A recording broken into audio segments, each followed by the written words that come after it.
আঁকাবাঁকা পথ ধরে আজকে আমি চলছি খাগড়াছড়ির উদ্দেশ্যে। দুপাশে পাহাড়, মাঝখান দিয়ে যে রাস্তা বয়ে গেছে মনে হয় না এটা আমাদের বাংলাদেশ।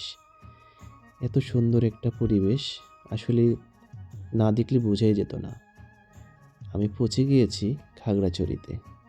আজকে খাগড়াছড়িতে আপনাদেরকে তাদের জনজীবন ঘুরে দেখাবো।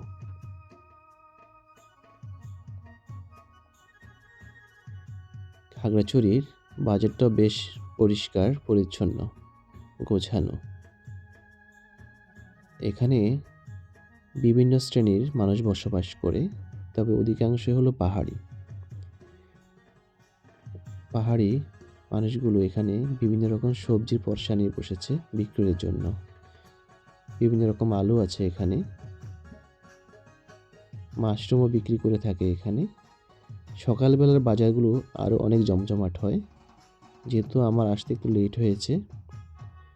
এখানে বিভিন্ন রকম টমেটো, আলু, বিভিন্ন রকম সবজি তারা বিক্রি করে থাকে। কিছু কিছু সবজি আসলে আমরা সচরাচর দেখতে পাই না, সেগুলো পাহাড়ে এসে দেখা যায়। এসব বাজারে ওইসব সবজিগুলো উঠে থাকে। প্রত্যেকটা পাহাড়িদের কাছে এক একটা করে ওক্কা থাকে। আমাদের অঞ্চলে যেমনটি সিগারেট খেয়ে থাকে, তারা খেয়ে থাকে ওক্কা। এখানে বাজারে প্রচুর পরিমাণ সামুদ্রিক মাছ উঠেছে। অনেক সুন্দর ফ্রেশ মাছ দেখা যাচ্ছে বাজারে।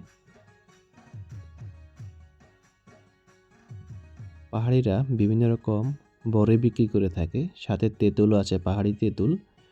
আসলে দেখলে জিভে জল চলে আসে। মোটামুটি সস্তায় এখানে আছে পাহাড়ি যে ফলগুলো।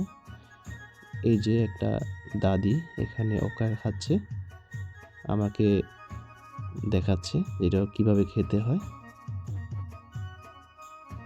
আমিও ট্রাই করার জন্য দাদি থেকে এই ওক্কাটি নিয়েছি।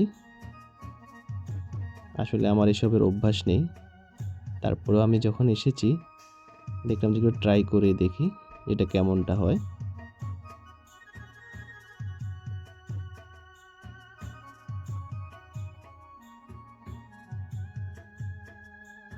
দেখুন এটা কিভাবে আমাকে তৈরি করে দিচ্ছে।